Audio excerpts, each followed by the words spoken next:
Salutations everybody, it is Matty here today, making a very bold prediction. Now what is that prediction? That Bethesda Game Studios will release a game in 2017. Now mind you, this is speculation based off the evidence I'm going to present today, but I think you're going to find that evidence rather exciting. So without further ado, let's dive into that. So starting off, we know that there are 3 projects Bethesda Game Studios is working on, and there are 2 very big games that are coming before the presumed Elder Scrolls 6, which I'd imagine is one of those big projects. When Todd Howard mentioned 3 projects in development though, people deduced it could be anything really, a new engine or just a mobile game due to the success of Fallout Shelter, and also Todd Howard stating that he'd like to make another.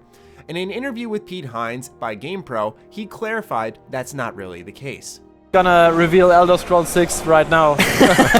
Okay, so sorry folks. And just so you know, not at the next Gamescom and not at the one after that, and we'll keep asking. There are at least 2 big games from Bethesda Game Studios before we get around to Elder Scrolls 6. So we know that there are 2 very big Bethesda Game Studios styled games coming. But when are they coming? Well, I'm suggesting one is coming in 2017, and we'll have to take a look at the development time of previous projects from Bethesda Game Studios as well as into the future. For fall of 2017, Starfield could be the game to expect. We have discussed this on the channel before, but it plays a huge part into the point I am making. 3 years ago, Bethesda's parent company ZeniMax submitted a trademark for the title Starfield, meaning that development for the game began as early as April of 2013. But how do we know it's Bethesda Game Studios working on Starfield? Well, there aren't facts at the moment, but the evidence heavily suggests that this is their project. 7 studios are under ZeniMax ownership. They are Bethesda Game Studios, ZeniMax Online Studios, id Software, Arcane Studios, Machine Games, Tango Gameworks, and Battlecry Studios. Yeah, that's a name I forgot too. Anyway, let's go over what each company has done recently. Bethesda Game Studios wrapped up Fallout 4's DLC in August, and prior to that they expanded in Montreal, where they now have the ability to create more games more often. ZeniMax Online remains hard at work on the underappreciated MMO Elder Scrolls Online, which is releasing a new housing system DLC for free in early 2017. id Software released Doom in May of 2016 and have just completed work on the 3rd and final DLC pack for the title. Arcane Studios recently released Dishonored 2 and is still hard at work on post-launch support for the game between free updates such as New Game Plus and DLC that we're currently unaware of. The other branch of Arcane Studios, which is located in Texas, is working on the reboot of Prey, which is set to launch in spring of 2017. Machine Games' last project was Wolfenstein: The Old Blood, which released in May of 2015. It was a standalone title, nothing too special, and the full development team didn't have all their focus on it, but at E3 of 2016, Bethesda slid in a bit of a teaser for the upcoming Wolfenstein game titled, quote, The New Colossus, end quote.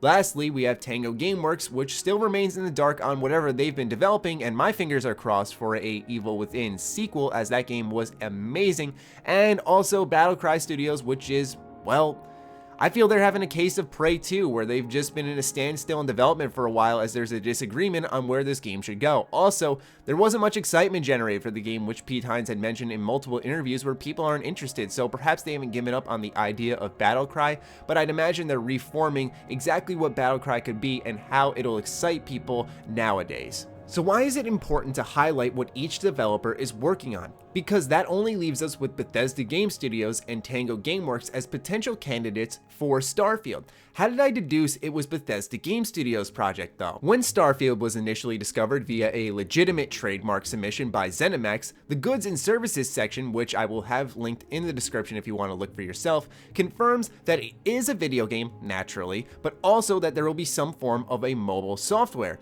Now remember when I showed you guys earlier how Todd said he'd like to make another mobile game. Plus, out of all the developers that I discussed earlier underneath ZeniMax, none of them have worked on a mobile game except for Bethesda Game Studios.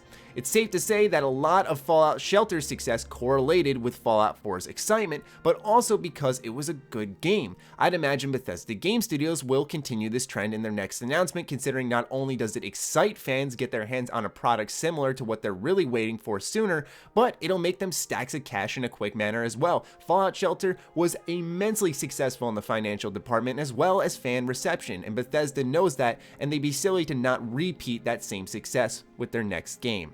Considering we've deduced that it is likely Bethesda Game Studios working on Starfield, now we're going to take a look at the other piece of the puzzle, which is studying Bethesda Game Studios' development time and release schedule. Pre-production is all over the map for game developers because most of that starts with just an idea and basic concepting like storyboarding and concept art just to get these great ideas on paper. Not much else is done in the terms of programming, maybe establishing some gameplay mechanics, things along those lines. Morrowind is one such example that began development as early as 1997, but was put on hold while the team wrapped up Redguard.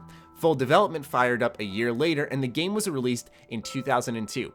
That would mark Morrowind as a 4-year development. Next, we have Oblivion, which began development in 2002, right after Morrowind's launch, and was released in March 2006 for the PC and Xbox 360. Later on, it was released for the PS3, but once again, this is another 4-year development cycle. Surprisingly, only 2 years later, Bethesda Game Studios released Fallout 3. The team had started work on Fallout 3 in July of 2004, which means that it was in pre-production for 2 years, and then also full development for 2 years. Bethesda currently sits at 3 for 3 with 4-year development cycles, and also has shown that they can juggle multiple projects at once despite the size of their team.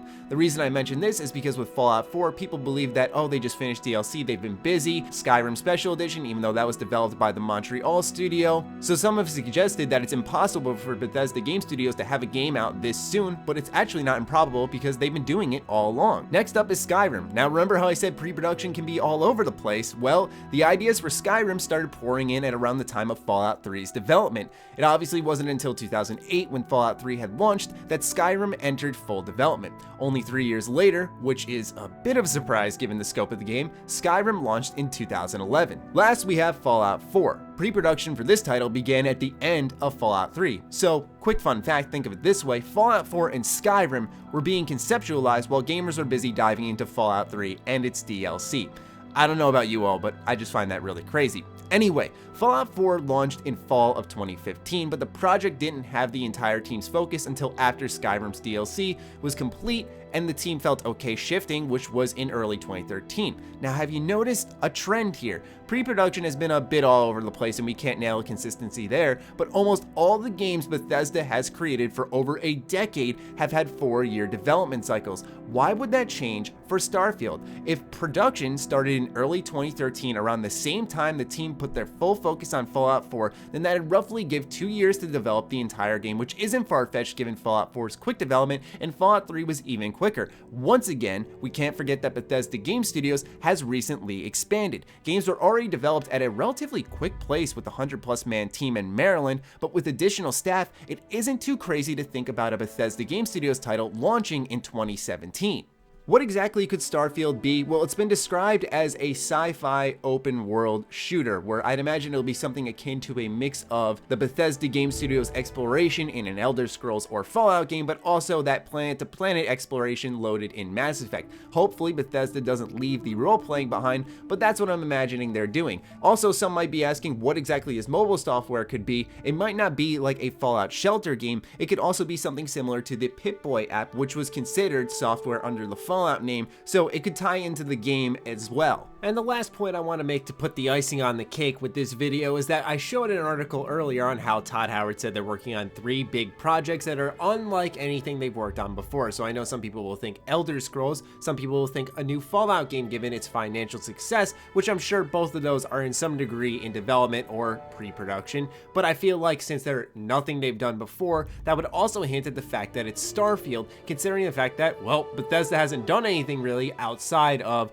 Fallout, Elder Scrolls in recent memory, and then if you want to go way back, yeah, they did a couple of different things like Terminator, Wayne Gretzky Hockey, and all that stuff, but we're talking about the current stuff at this point in time. Regardless, this is why I believe there will be a game from Bethesda Game Studios launching in fall of 2017. Mind you, once again, this is mostly speculation based off the evidence I brought to the table, but I'm dying to hear your thoughts on what I presented today. If you felt that this video may spark some interesting discussions on your favorite forums, then be sure to give it a share there. Not only does it help the channel grow, but it also gets the discussion going in different places outside of my comment section.